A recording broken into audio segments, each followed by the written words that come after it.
Welcome back to Cover Slave, the show where we play Warhammer 40k and hopefully one day Warhammer 30k. With me today is Jason Anubis. I think he's doing something different this time. He is running Tau, but he has a new model. Got some new hardware today. Or 3 new models technically. Yeah. Why don't you tell us about that? I'm running a Ghost Keel, scratch built Ghost Keel, the scratch keel. Zero money for GW? Zero money for GW. That's right.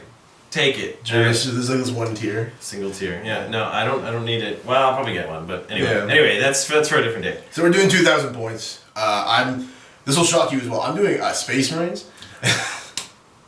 I need another run. I had no idea. So yeah, I'm doing Ultramarines though, so I don't get to pick my trait or Warlord psychic powers anymore. Right. But I am running Tigerians just to be an original individual. So yeah, we'll go into our armies in a second there, and we'll also do a lengthy and obnoxiously long discussion of terrain. That's right. And Jason will be doing it. That's right. It's going to be a little different today. I'm here to talk to you about terrain and the terrain rules that we're using for today's game. So I'm going to start off with this ruin. So the ruin rules that we have basically follow, we go with just line of sight. So if you've got, if you're being shot through the window here, you get a cover save, assuming there's obscurement, which there should be. If you're being shot, say, from here to here, there wouldn't really be anything, so it's a clear shot. Movement through the, across the floors is not difficult terrain unless you're going up or down. It's just across. So if you need to move, like, your missile launcher guy across, no problem. There are some doors on these terrain pieces, some of the ruins that we have. So the doors, you can just move through them freely, but you can't shoot through them. They don't, they block line of sight, but they don't block movement. You can just move right through them. However, it should be noted that if you have a model on the other side, you can't pass through. It's like he's blocking the door, so that'll prevent an assault. If they have line of sight and they can get around. And only if they fit. That's right, and only if they fit. That's a really important point. So for this door, probably only like a standard 28 mil. Yeah, 28 mil would get through. Nothing any bigger would really fit through there. So all of the little blockades here, the barricades, these are going to be 5+, and they're going to be destroyable. So if you have a vehicle, if it passes this dangerous terrain, you remove it. So that'll be or an MC. Yeah, or an MC. That's right. So we'll be using rules for the destroyable things, also for these hedges here. So they also provide a 5+, and they're destroyable. There's another ruin. Stuff like this guy, he's just impassable. He's 4+ cover save. He can't be destroyed. It's just basically a rock kind of thing. There's a couple vehicles scattered around the board. So they're going to be armor 10. They can explode. Any glance or pen will just make them, I believe, either will make them explode. So it's just like regular vehicle explosion. Other than that, they're just impassable. You can climb on them, I think, on some places. We just decided to do difficult terrain. But you can't pass through them or anything like that. This little guy, he's 5+ as well, destroyable. That one? Yeah, okay. And this thing here is, again, this is just much like the statue. It's just a big thing that... Well, that's destructible. Oh, that's actually destructible. My bad. So that is a destroyable thing. I believe it's 5+ as well. Yeah. So any monstrous creature vehicle can just plow through that. What else? This, you'll notice we got a couple buildings. It's kind of hard to tell, but we are playing these as ruins. So that'll encompass everything here as well. So any benefit for ruins would apply to that. It's going to be 4+, obscurement based. Again, no area terrain. Thank you. You can traverse up these catwalks to get up. But that'll be the only way up, really. It's just too tall. Or you can jump up if you have jet or jump. Because Tower Gate. Yeah. It's worth noting that we do play infinite ceiling on jump. We only do it in basically 2 dimensions. So you may see us doing some tall jumps this game. Over here we've got some shipping crates that Ben whipped up. They're pretty cool. They're provided by Letnet. They're really pretty awesome. So these are going to be passable. You can get on them, but they're you can't get in them or anything like that. They are not destroyable. They're 4+ cover. All the boxes and stuff around will be destroyable, much like the barricade. You can ram them with a monstrous creature or vehicle, and if you pass your test, they'll just be removed. This applies, the vehicle rules apply to this, like the vehicle wreck. So they can explode. You can get up here. You can also get up with infantry. If you pass the difficult terrain test, you can get up here or here. We decided here, basically where these kind of impacts are. This little guy here is going to be part of the actual structure, so you can get cover from that, which is pretty cool. Let's see what else. Oh, this guy, he's also going to be a ruin. This is a good example of how we play coping. So you can't assault or move up this way.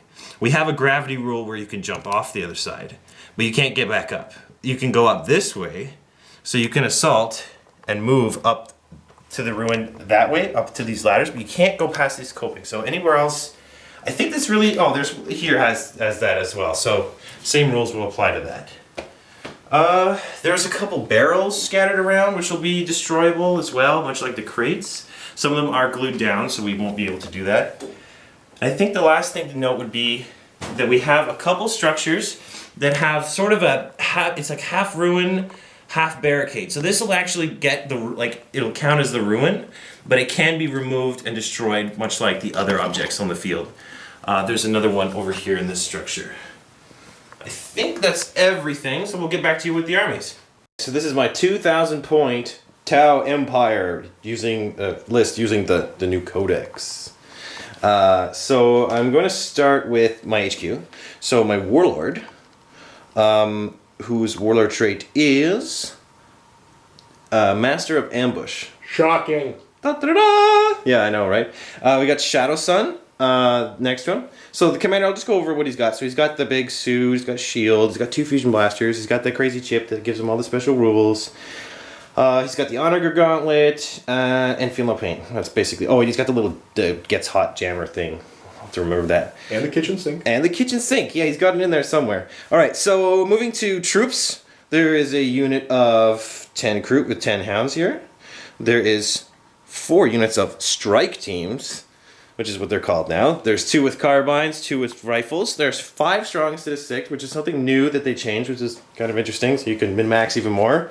Hooray, they all have EMP grenades. It's worth noting. Okay, I'm going to move over to heavy supports. So we got a single pod side with interceptor, long strike, and the hammerhead with the disruption pod. 2 pod sides with interceptor, shocking, in a squad. Let's go to fast attack. There's 8 pathfinders there. Nothing else. Squadron of 2 tetras. And a barracuda with a disruption pod. Again, the big shocker. Okay, and then finally back here we have 2 Riptides, again, shocking. They have Interceptor, Ion, and Smart Missiles, and they also have Feel No Pain. And then finally back here I got some new hardware. I got this Ghost Keel battle suit. So he's got twin-length burst cannons. He's got the Ion Raker. He's got his 2 they're stealth drones. And what else does he have? He has Feel No Pain and Interceptor. Again, shocking. Alright, very predictable. Anyway, that is my list. 2,000 points Ultramarines list. Starting up front, we have my Warlord, who's a Warp Charge 2 Librarian in Terminator armor with a Power Axe and a Storm Shield, and I think Melt the Bombs, Hospex, and possibly something else. Next to him is Tigerius. Can't have Tigerius in this case. Over there we have 5 Scouts. The Sergeant has Melt the Bombs and a Power Sword, because I'm feeling saucy. And they're in a Landspeeder Storm. We have 3 tactical squads, combat squads to be more specific.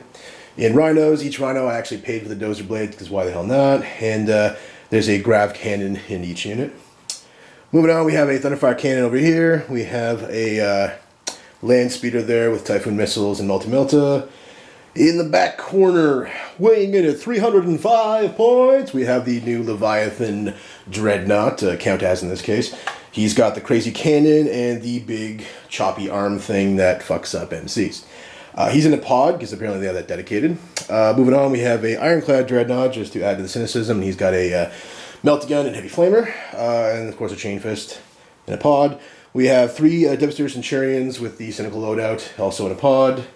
And last, but certainly not least, we have a Storm Talent, this time with twin-link las cannons, because I just was feeling saucy. So yeah, that's 2,000 points, and my Warlord trait is Conqueror of Cities. 3, 2, 1, and go. Okay, I'm going to show you where all the objectives are now. So let's start over here. We got one on top of this building. Back here. There is one in this ruin, sort of, kind of next to the road. Kind of hard to see. Going over here. We got one smack dab, basically in the middle of the table. This is like a crucial sewer thing. Over here, we got one in this street corner. It's crucial because it's where all the prostitutes are. Okay, and then we got this one back here next to the administratum of administration. Very important. Oh, and we are locked into turn 5. Just for time reasons. This is the Tau Empire deployment. Codex 2015. Okay, so I'm going to start over here. So I deployed some Pathfinders over here. They scouted up over there. Long strike, broadsides chilling up here near the objective. Over here we got a strike team with EMP. They're going to chill there. They've got another strike team over here. I deployed the squadron of Tetras here. I deployed this Mr. Broadside here. And then finally, these 2 Riptides infiltrated there, so they were placed last.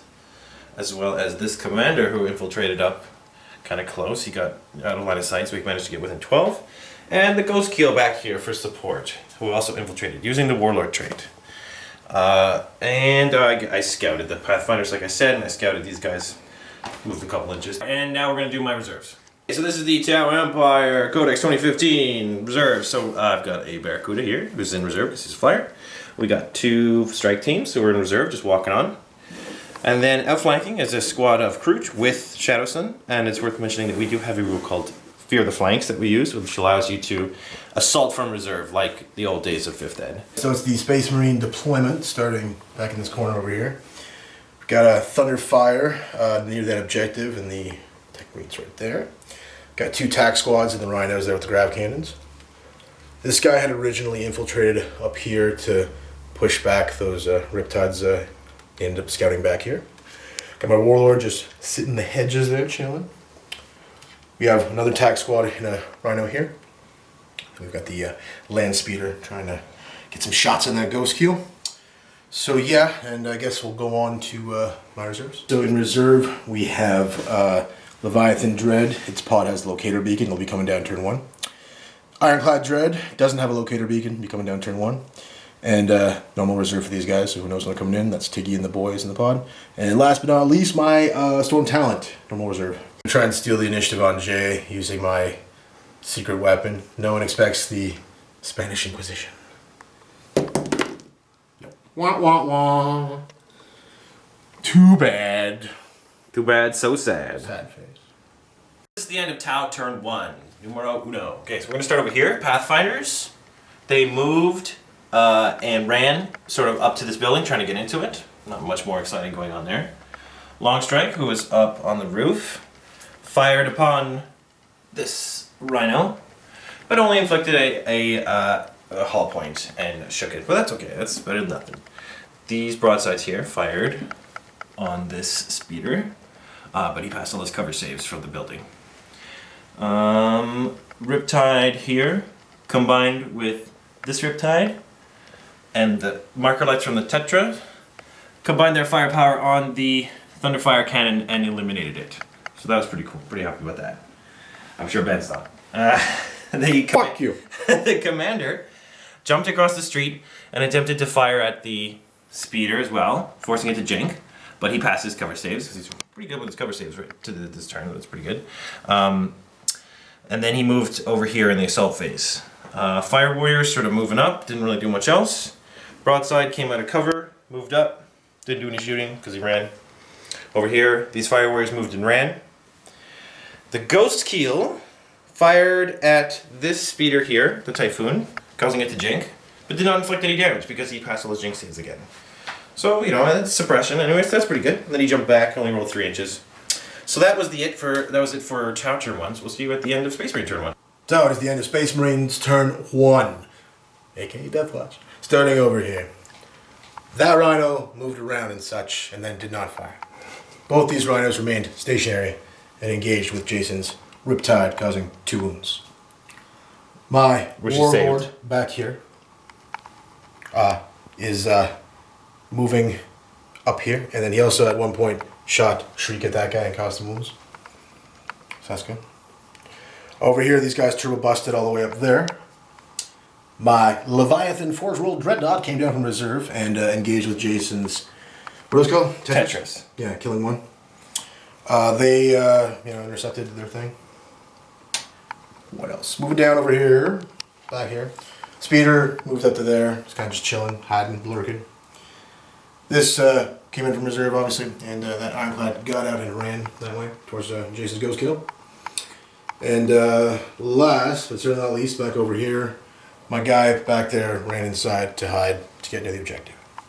So no first blood for me. Interesting turn. We had knife fight, obviously. So we'll see the end of Tau turn 2. This is the end of Tau turn 2. So I'm going to start over here. I had some reserves show up. So Shadow Sun and friends showed up over here. They outflanked. Fired their fusion blaster from Shadow Sun into the Dreadnought. I think I did 2 hull points. Did 2 hull points? Yeah, 2 hull points and shook it. The Fire Warrior teams with the Carbines and EMP came in, threw their EMP, missed. They both charged. He flamed one of them, but they didn't make it. The other team made it in. He crunched 2 of them, and the last 3 managed to get the last hull points. That was pretty cool. Moving along. Riptide over here, got his shield up, fired smart missiles, did a hull point to this, tried to assault it, couldn't make it. They stayed there. Commander fired tank hunting fusion blasters here. Did some pretty decent damage, but he blocked it with his invul. A Fire Warrior team continued to move on. Fire Warrior team over here with the Ghost Keel. They're moving up through the refinery here. Over here we got a Tetra that moved up here to get a good vantage point and tried to snap fire with some of its marker lights because it was jinking, didn't hit anything. Broadside back here, fired smart missiles all the way back to this line speeder and did a hull point. Over here we have these broadsides. They fired their smart missiles onto this speeder and just wrecked it, disgorging the 5 guys who are pinned down. Riptide over here just jumped up to this pillar, fired at the scouts that came out of the vehicle, but he passed his cover saves and he rolled pretty well. Over here, Longstrike moved 12 and used 4 marker light hits to increase his ballistic skill back up to 5, but I rolled a 1. Wah, wah. Wah, wah. It happens. Yeah, I think that's it, really. So that's it for Tau turn 2. We'll see you at the end of Space Marine turn 2. It's the end of Space Marines, aka Death Watch turn 2. And reserves are in, starting right here. Tiggy and Liboys showed up and hopped out there. They got invisibility off and they got shroud off. Lost one of my guys due to interceptor. Split fired between both riptides and did like a couple wounds or something. I think he did 2 to one of them. Down over here, the Leviathan Dread moved 6. Fired on Jay's commander doing nothing. Attempted the 8-inch charge and failed it, rolling 5. Back behind here, my Warlord attempted to shriek Jay, but I think I rolled 5, so not good. Down here, my scouts aren't pinned anymore, but they were pinned during the turns. They couldn't do anything. Plane that came in put a wound on one of Jay's broadsides. The other was slain by the mighty speeder over here, who is also joining in on the shrouding. These guys threw some wounds around towards the riptides, but they're both still up, so that's not too good. Back behind here, my tech priest moved in a little deeper to block the door off. And yeah, that is pretty much it. We'll see you at the end of Tau turn 3. The end of Tau turn 3. I'm going to start over here. So the Pathfinders moved into the building and fired a awesome volley into the scouts and wiped them all out, which was cool. Longstrike skidded 6 inches over here and tried to get a shot on the Leviathan. Managed to cause a pin, but he blocked it with a nice cover save. This broadside here fired smart missiles at the librarian there. Didn't do anything, he passed his armor saves. The Barracuda came in, switched to anti-flyer mode, and blew the Storm Talent out of the air, which was cool. This broadside over here, he stayed put, and he fired his high-yield missile pods up here, but he did not. I think he did a couple armor saves, but he passed them. This guy up here, this Tetra, attempted to snap fire at the invisible unit to help the Ghost Keel, but he couldn't hit. Ghost Keel fired. He caused 2 wounds, but he passed his armor saves on the Centurions. This unit of Fire Warriors here threw an EMP grenade and rapid fired the vehicle. I believe they did a hull point. I'm not sure. This unit, however, definitely took it out in an assault with EMP grenades. The Ghost Keel went for the awesome dynamic pose and jumped up there, which is pretty cool. let's go over here. This Riptide managed to he glanced, got the final hull point on this Rhino, and he managed to boost. He rolled 2 6s for a boost and rolled 12, and has moved up over there. The guys who came out of the Rhino are pinned. It's worth noting. Over here, Shadow Sun with the Kroot, they kind of shimmied over, and they took out another one of the Rhinos with Shadow Sun's Fusion Blasters. The Fire Warriors moved up. This unit of 3 here used their EMP grenades on the drop pod and glanced it to death. And then finally, the commander who was in the street here got an 11-inch boost and jumped over there for some safety. That is about it. Oh, yes, that's right. And we have a combat going on over here. The Riptide charged his Librarian. He did a wound with his smart missiles when he fired, which was cool, and then he charged, and neither of us really did anything to each other. So, you know, it is what it is. So that was the end of Tau Turn 3. We'll see you at the end of Space Marine Turn 3. That is the end of Space Marines, aka Death Watch, aka Ultramarines Turn 3, starting over here. These dudes, in combination with the Snapfire dudes and the dudes in here, killed the Riptide that was right there. That made me happy. Moving on down. This son of a bitch somehow won combat, had me failing my 2+ save, and killed my Warlord, so he moved 5 inches there. Fuck you. These fine young gentlemen failed their invisibility because Jay knocked it down because he's an asshole, but they passed their shroud, and they also split fire, killing a broadside in that corner over there, and a broadside that happened to be up here. That warmed the cockles of my heart. What else did they kill? That was basically it for the most part. Oh yeah, the ghost kill. Yeah, that was part of it. Oh no, that was someone else, wasn't it? Was that them? It was Tiggy Scream. Yes, the Psychic Scream killed. Yes, right. Yeah. Ghost Kill's gone due to Psychic Screech because that was just awesome. Actually got a charge off with the Leviathan Dread. Killed the 5 Fire Warriors that were there and then moved 3 inches back. Down here, both pods fired their bolters, causing 2 dead Pathfinders, and they actually failed their leadership and ran 4 inches. Not too bad. What else can we say? Pretty much the brunt of it. So, interesting game. We'll see you at the end of Tau Turn 4. Okay, so this is the end of Tau Turn 4. So we're going to start over here, as usual. So, Long Strike swung around the building. Tried to use one of the marker lights from the Pathfinders who's now fired. Managed to miss this guy. You know, that's all that happened. Alright, there is a Tetra back here who moved off this building and zoomed flat out over here. Coming along over here, Fire Warriors moved back into the alley. Commander jumped back over, doing the Tau Shuffle. The stealth drones back here, they're really upset that the Ghost Kill got canned, so they're bugging off.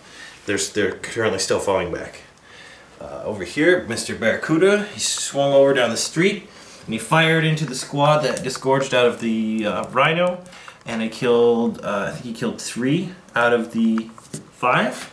And the Riptide here, he actually fired over here, but his shot flew wide and it didn't do anything. It was worth it anyway. Alright, he does not have any shields or anything, and he's got 1 wound left, so he's not really in a good place, but he's still there. Crew plus Shadow Sun moving up. They fired on the squad. They tried to assault, but he ran away. He failed his leadership check and fell back, so I couldn't quite get close enough. There are some Pathfinders here, Fire Warriors here, who did fire on the Marines there. They didn't really do much, but they're holding that objective for now, so that's cool.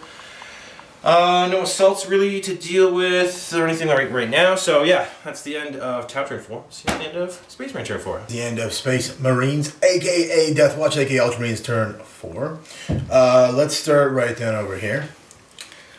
This guy who was millimeters away from running off the board put the final wounds on the Riptide that was there, making me very happy.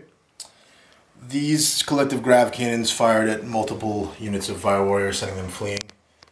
One managed to regroup, I think. One's still fleeing. Attempted a charge here with my Tech Priest that was from the Thunderfire. He already had a wound on him. Jay got like 6 hits on Overwatch, and I failed 1 of them.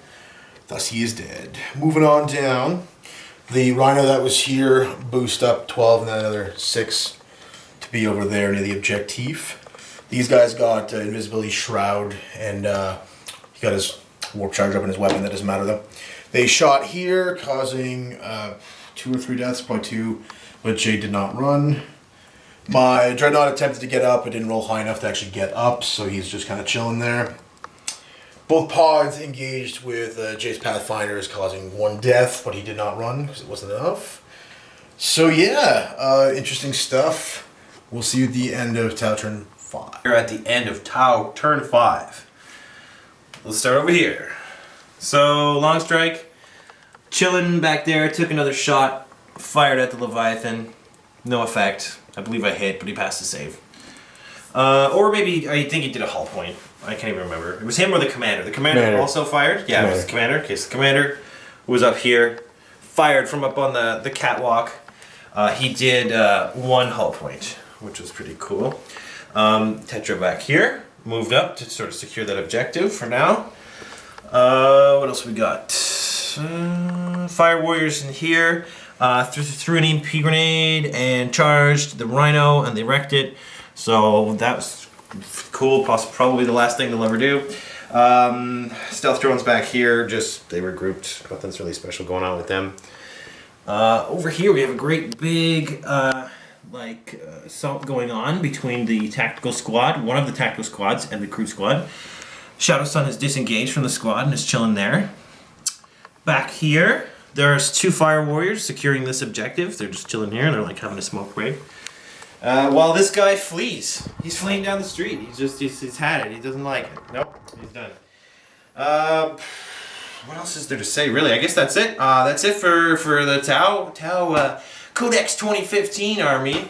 So we'll see you at the end of Space Marine turn 5. The end of Space Marines, aka Death Watch, aka Ultramarines turn 5, and thus the end of the game. Starting here. Big scrum. A total of like 1 Marine and 1 Crude Hound died, so it was a tied combat. So that objective is no one's. Got a Hail Mary shot on one of Jay's Fire Warriors, but I missed, so he's still holding that objective, unfortunately. Oh, this guy tried to blow up the wreck to do something here, but didn't manage to pull that off, moving down. Killed the 3 Fire Warriors that were there with Tigerius and the homies. So that objective is very much theirs. Moving on down. Got up a Leviathan, got a central charge off, only 9 inches, and just with the Hammer of Wraths, apparently I fucked him up, so he's very dead. And back here, Jay's still lurking, and wasn't able to get him off of that. So, it looks like the total is 9 for Tau. They had First Blood, they had Linebreaker with him, and they have Warlord. And they also have 2 objectives, the one over in this corner here, and the one in this corner here. I as well have 2 objectives, here, and there, but I don't have any secondaries. So yeah, 9 for Tau, 6 for Marines. We'll see you in the post-game show. Welcome to the post-game show. As always, I am your host, Grabblesworth, and with me is Anubis Jason. You totally just spent 30 to 40 minutes watching us play a Battle Report, and now you're continuing to watch this show, and in no way fast forwarding. Why are you still here? Yeah, why are you still watching? What's wrong with you? Who likes Warhammer? You gotta think better things to do. So yeah, we're still playing 40K, and we can talk about the game. So Jay, why don't you give me your epic fail? Epic fail, huh? That's kind of hard to say because everything did so well. I mean, I don't want to be too fast to give it to the Ghost Keel, but in terms of who did the most damage, I think he made a Landspeeder Jink. That's pretty much it. And that was pretty much it. I mean, he shot some stuff, but I mean, it wasn't so much a fail on his part as it was an epic win on your part. Fucking 14 on the street. Well, his dying aside, he was around long enough to have contributed, and he didn't. Yeah. But hey, it's new model syndrome. It's bound to happen. I'm just happy you didn't give GW any more money. I mean, no, it's a victory in itself. Not it yet. Anyway, oh, God, fuck my life. Okay. MVP. MVP. Most valuable penis. Most valuable penis. Like the Riptides and the Broadsides did pretty well, which is usual. The Commander, I want to say he was pretty pivotal, but he didn't really achieve his goal, which was killing the... Long Strike was threatening. He wins like wide margin of marks for like always rolling 11 or 12. Yeah, it was very mobile, this game. Yeah. Rocket Man. Yeah, well, actually, you know what? The Crude? It's probably the Crude. Yeah, you're MVP. Well, what do you think? I mean, they came in and... I guess. I don't know. It's either... They were very lackluster in combat. That's true. When I saw you rolled like 1,000 dice and it's like 2. yeah. What Yeah. is this? Yeah. So I guess I'll give it to the commander. Just, he was a constant threat. He never took a wound. He didn't take a wound. He took hits and he didn't care. Yeah, he was jumping around like a boss and he was kicking ass. What about you, my friend? MVP. I think I know who I would vote for anyway. Probably Tigerius and the boys. Oh, you know what? That's a really good point. They're always reliable. They smoked the Ghost Keel. They contributed to killed both the Riptides. They killed in broadsides. one round both broadsides. It was sick. You did the fucking Boondock Saints. Yeah, so they one came man, down 2 guns, and just were in the center, and they just didn't. You made a beachhead here. I only lost one of them, and that was from that was before they even started their opportunity to shoot. So that was good. That was good. Epic fail. Scouts and the storm, just Woo! Yeah, fucking Icarus to the sun. They flew too close to the sun, which in this case was made of small missiles. I went the length and gave him that fucking power sword only to have it fall out of his hands. And he probably stabbed himself with it. What was that? 15 points? Yes. What the 15 fuck, points man? I will never get back. Just for an AP value. I don't know. Never do that again. I don't know. It was cute. It was adorable. You could have cut up some Pathfinders. I feel like it was a bad omen. That's what it was. His chainsword is what keeps him so lucky and all. Yes. Yes, people are like, look at this guy. He's just got a chainsaw. He's no threat. And then He's married to his chainsword. Yeah. And he had a rough breakup with the wife, so now he's like slutting about. Yeah, and he couldn't, make the his squad hold their nerve because he wasn't as sure of himself. It's a confidence thing. Yeah, that sounds right. But they're usually pretty reliable. I mean, I guess the only thing they achieved was, as always, pushing shit. Yeah, I was gonna say you use them expertly. But other than that, they literally did nothing. Not even a shot off. No, I didn't even really care where you infiltrated them. To be honest, I wanted pretty much to go where I went, and you pushed me back a little bit, which was okay. And you always play it really well because you're just you put it somewhere and then you back. Everyone bitches about what is it, Master of Ambush? Is it? Yeah. But as strong as it is, if they just have one infiltrator, I didn't even go first for infiltrator. You went first for infiltrator. I still pushed back most of them. Yeah. So realistically, yeah, having that 30-point rattling unit is good to push things back. I don't know. Mm-hmm. Give me in 2 minutes or less your thoughts on the game. Well, I think. Well, I got to try out something new. I got to try the Ghost Keel. You did. So we're pointing out you whipped it up very fast. Yes. Well, thank you. Hard work. I wanted something new for the fans. Fans. All 111. Yeah, that's right. Thanks, guys. You make it happen. Show them some tit. So, I think I played it pretty well. I probably would have, maybe I would have. I was impressed at how aggressive you were with the Riptides. I wanted to be real aggressive. I needed to get across here. I couldn't just sit and wait for you to, because you had those 3 rhinos. When you shot me and then charged, I was like, he's learning. Yeah. Why not charge? The first thing I wanted to do at the beginning of the game was Nova charge that one that was on the street and hit both with a 9-2 ordnance. But it didn't work out so well. But feel no pain on the Riptides always seems to be worth it. It's a lot, but maybe in the lower points not so much. But well, look, if you're gonna play them aggressively like that, absolutely. Yeah. What did you lose? 70 points of something. You lost the 2. That's 1 broadside. Or 2-ish, well, plus 10 points, 2-ish. Strike teams? The Piranhas. Okay. The table was sweet too. I think that was awesome. I really liked I set it up for 30K and that never happened, so. Yeah. 30K, what's that? What are Tau and 30K? I don't know what 30K is anymore. Yeah? I don't know. I should make a Tau 30K list where they just have muskets. Yeah. Or maybe they're just primordial ooze or just something. Throwing fucking spears. Yeah. Making arrowheads and shit. One of my heavy support unit will be a guy with a couple guys with a campfire. Because they know how to make fire. Crabbles, 2 minutes or less. Your thoughts on the game? What do you think, Crabbles? It was good. It was fun. It was fast, faster than usual. We were good. We were focused. Only like what, 8 hours? Or something. I love when that's like a point of pride. Like, hey, like we finished this In a day. In a working day, like, in 8 billable hours. So that was fun. I was upset losing that early on because that's my fuckery. Like that's my well, I'm just gonna go this way then. Like I never And really I'm catching on to that. care about shooting. With That's it. why I smart muscle that thing as soon as possible because they will just they're like fucking ants. They get in and, oh, we are gonna have ants. It's just bad I'm news. gonna have ants. So he died, and then I was upset about the land speeder. It just fucking got owned. Thunderfire? Thunderfire. Well, I knew I didn't block it completely, so I guess it's my own problem. I just saw it and I still would have put him where he was, only because if I had put him behind the building, they would have been really safe, and I would have never scored that objective. So it's sort of a catch-22 because the idea was I'll move out from there with the rhinos, not necessarily have to stick around. Yeah. So.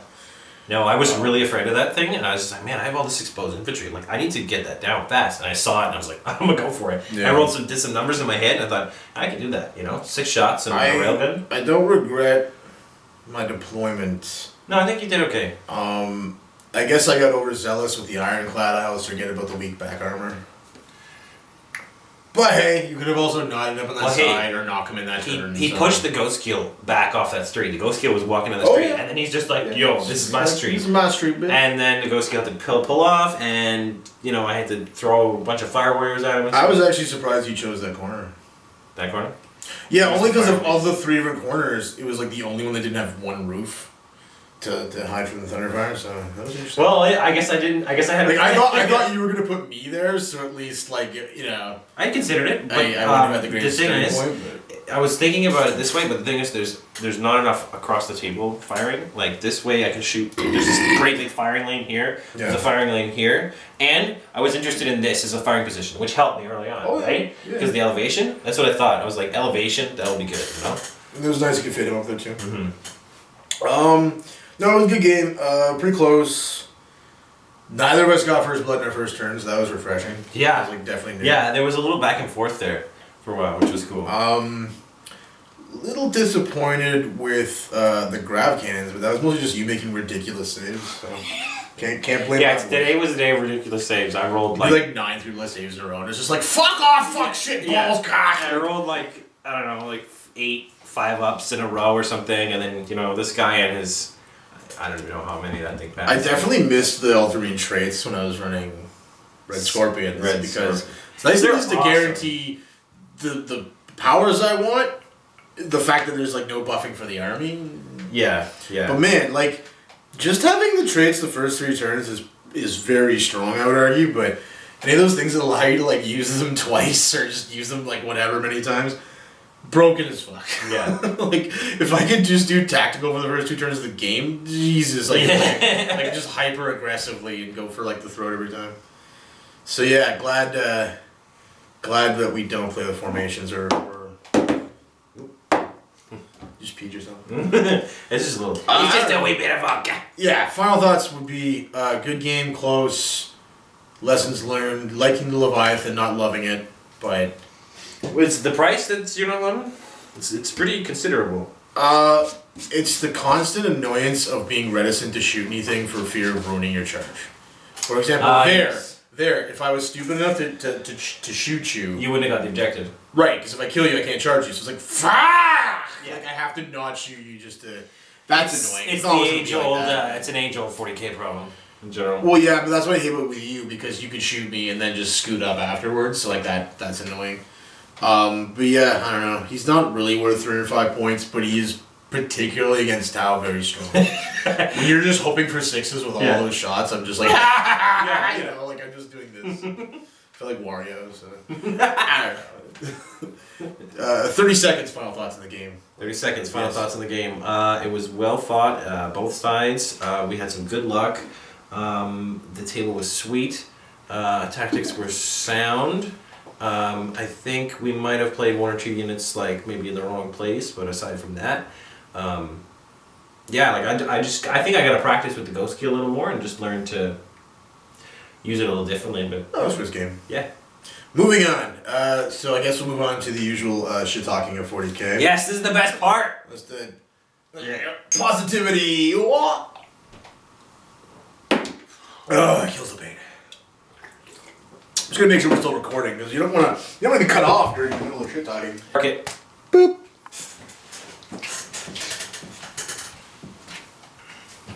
I think we need to get an actual blackboard. Yeah. I should make one. Yeah, I'll talk to marketing and production, see if we can open up the budget. And, so yeah, shit talking 40K. I have a very funny story, but it's really a Jason story. But Jay kind of runs similar lists, but then again, like, don't we all? And he pointed out to me that he can just say Yes. the usual like CAD list he has, like the HQ. It fits in one FOC Yep. CAD. Mm-hmm. He can just say magic fucking words and they get free rules. It's what, like a formation or attachment or something? This is the Hunter Cadre formation in the Codex. The new code. Yeah. So basically, I was looking at it, and I can run. I just have to take, I think, one heavy, it's like 1 to 3 heavy, 1 to 3 fast, 3 troops, and a commander. And what magic powers do you get? 1 to 3 elites as well. So basically, pretty much what you usually run. And for this, for no points cost, I can basically combine, I believe, and there's no limit to this, any number of units shooting together, so they all fire as if they're one unit. Which sounds kind of benign at first until you start thinking about how wound allocation works and how all that shit works.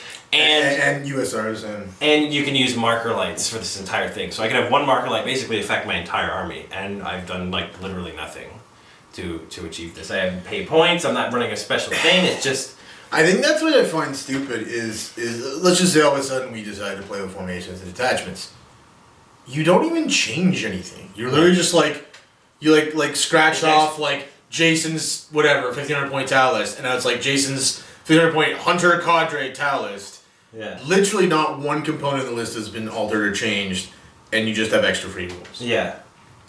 Kind of cynical on Jeremy's I part. mean, it's one of those things that I really wish I could like. I really wish, because I've always read about these, the fluff behind these things, and they talk about, these units and formations that they used, and there was a time when this was just fluff, and now it's like they have actual rules, and you're like, oh, cool, Well, there was a time too where like it was only an APOC and you played fucking points. Yeah, well, it's like the Space Marine guys, they have their bow companies and stuff. It's cool to want to be like, oh, I have something that's official and something that's like canon in universe. You're like, I have a Hunter Cadre, but there's no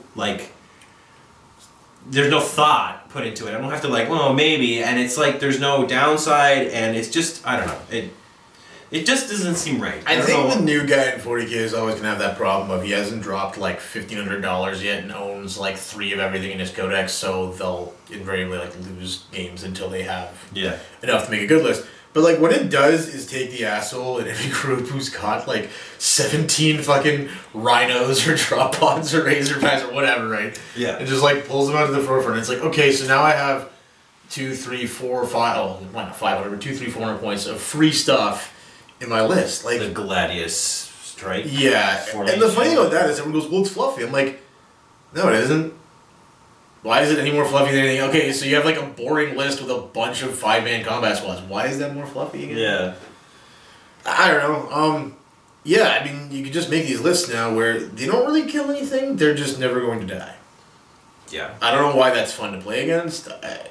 Yeah. And, look at Necrons with their Decurion stuff and It's a shame too because that kind of pigeonholes them more than it should. I mean, yes, granted they have different formations as well and attachments, but it's like an army that a bit like Tau doesn't have all the internal balance in the world, so some really cool units kind of get not chosen unless they have to be, or all of a sudden because of a detachment or formation, some units no one was taking are all of a sudden sold out. Was it Tomb Blades? Yeah. I always liked them, but they weren't popular until. It just goes to prove that with a couple of words or changes in points cost, they could be making money hand over fist. It's like.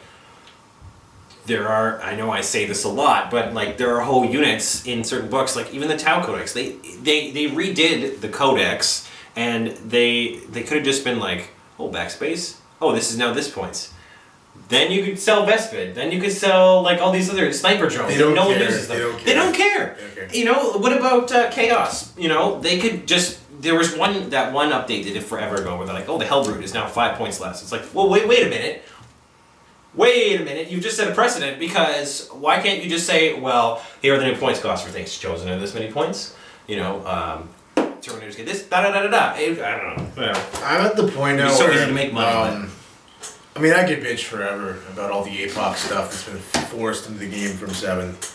But I just think the easiest solution to all of this is they could literally one-page this. You index everything to points. You're like, okay, 1,500 and below, don't listen to us. Like it's just like an FOC. There you go. Classic ass 40k. Take units from your codex. Yeah. Forge roll is up to you and your opponent as always. Whatever. That would be fine with me. That's kind of how we play. And then yeah, maybe once you hit 16, 17, 18, 50, that's when you start adding in crazy. If I was really hopeful, I'd say 2,000 and up. But realistically, yeah, okay, you want to ITC at 1850, you go, girl. You're playing APOC. 1850 is only, what, 150 points off in 2000 anyway? It's not that much. That's one unit. But I mean, we all remember what happened in 6, the whole like everyone doing 2,000 to get 2 FOCs and all the nonsense that came with that. And now that's like quaint looking back. So Yeah. I don't know. The codexes will never be balanced amongst each other.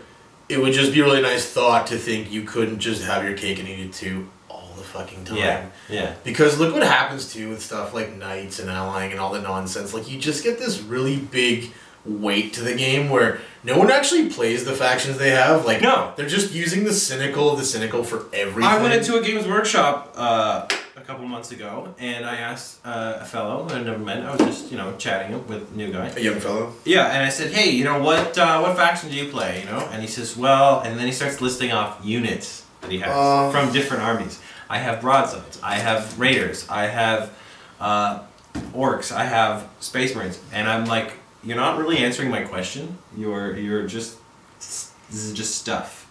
And this is the problem. People don't identify as, a Tau player or who was once a guard player who's now Space Marines because they don't care about balancing. Will always have the flavor of the month people who either are always changing army or just own fucking like 7 factions.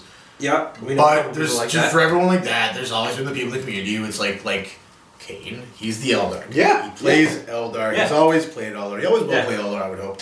Yeah, it's that simple. It's not just like all of a sudden like, why is that Beyblade there? Oh, try something different. Oh, I'm just trying something different. And that's I think in Berserker. Shut up, Berserker. Necron guy. Berserker plays Necrons. Yeah. And I think in Berserker, I think Necrons. Yeah. He might have other armies. He's always been a Necron guy to me. Yeah. Right. Who else? Who can we think of here? Manchester has played many armies, but they've always been unique, so that's sort of something different, I guess. Made them his own. Captain Agamon, I think he goes by. He plays Ultramarines. And will always play Ultramarines. Will always play Ultramarines. Was that Derek? Or That's Derek, yeah. No. Derek is just He's even got the Ultramarine shirt. He's got it. But the new editions have not garnered to that, I don't think. It's just sort of do whatever the fuck you want. Yeah. And if anyone tells you different, they're a bad person, I guess. I don't know. Yeah, I don't know. I mean, freedom is nice, but I don't know. It comes to a price, Maybe 30k will catch on, but what I'm seeing a lot of, which is a trend I don't particularly care for, is saying, yeah, I played 30k yesterday, when you find out all they do is play 40k with a 30k army, and like didn't really play in any way 30k. Mm-hmm. Yeah. So I was using my battle for like what? Like no. Like, there's like only troops score and nothing else score. What are you talking about? You can contest. You don't score. Yeah, and people saying, "Oh, I'm using this and that," and it's just like, well, you can't play that in 30k. Well, my opponent said it was okay. Well, I guess that's fine because it's between you and your opponent, but you're not really playing 30k unless you. But all the depth of 30k goes away really quickly when you've got, I don't know, 40k being played, I guess. Yeah. In 30k, what makes it good is unlike the new norm with formations, where it's like downsides, none. You get free stock. I don't know. Now it's like very cynical, whereas 30k, every like choice has a downside. Like, I'm going to gear this army towards being a drop-on army. Now everything has to have a drop-on. Yeah. Not like you can only take drop-ons. Yeah. No. Like you're coming in from the spaceship. That's interesting to me. That's sort of when you go in different directions in 30k, you really go in those directions. 40k, gives a fuck. You change like one unit out from a codex and call it new, or from a list and call it a new list because it's like, all right, that was a big, shocking change for me. 30k is more refreshing, I guess, if it ever gets played. But Yeah. What are your thoughts on 30k? My thoughts on 30k, having not played it yet, hard for me to say, but the list building looks really cool. I mean, there was a lot of that I wish was in 40k, like you're talking about restrictions with like drop pods and stuff. I wish every army had something like that where you're like, oh, I'm going to play the stealth suit army, so you can't take like riptides and broadsides or some shit like that. Like, it's Instead, what you get is you have the stealth suit formation, and there's no downside at all, and you can just take it grab as many anyway. formations as you can together. Like, Exactly. I can have 100 cadre probably with formations in it. Button mash 40k. I don't even know, yeah. Well, as always, we sound miserly, but we do enjoy this hobby, apparently. We play it a lot, and do. we have lots of it. We do enjoy it. Yeah. I know we say this every time, and you probably don't believe us, but But we're still here making battle reports. we're so. still here making battle reports. If we didn't enjoy it, we wouldn't do it. Uh-huh. At least we keep telling ourselves that. I don't know. What else can we talk about? You made a ghost keel. Let's talk about that. Jason, I you made a ghost keel. Let's pretend that somehow right now I figured out how to put images up. So, ooh, wow, I like what you've done there. Ooh, the piping. We'll put it right here. The legs are a bit leggy. Yeah, as you can see, so he's built from a lot of GW parts. Uh-huh. He's built from. Riptide parts, I see. There are Riptide parts. There's XV9 parts. There's what else? Fucking else. There's stealth suit parts in there, like the burst cannons. There's some Macross pieces in there. I think there's some Gundam parts probably. There's some P and M&Ms in there. There's all kinds of stuff in there. All kinds of goodies. Yeah, it took me about 3 days. I mean, I did a lot. It took me about a week to like sort of visualize it, dry fit a lot of things. But crunch time was about, I would say, 2 days. From like parts to finished, 2 days. Which was pretty quick for me. I think the Riptide. I always use paint swing black too. I can vouch for that. Yeah. And look at this cool thing I built. We're showing it. It's now. so cool. Look at the big claw on it, and it's got the Ooh. flamers on the top. Ah. It's all magnetized. You can take the arms off. Totally new, and in no way just a slight modification of my Terran. Slash contemptor. Slash contemptor, yeah. Yeah. So yeah, big shocker was we found out the Leviathan is actually fucking huge and on an 80 and not a 60. So the proxy I did last time is rather small. But yeah, this guy's more in line with the actual model. I don't know if he's fully there, but he's probably only about a half inch He's off. definitely got the height, I think. He's maybe a half inch off. I don't know about the width and Yeah, yeah. the chunkiness. He doesn't have the chunkiness, but because you go by dimension, not like whatever, it's not a big deal. Yeah. No, he's fine.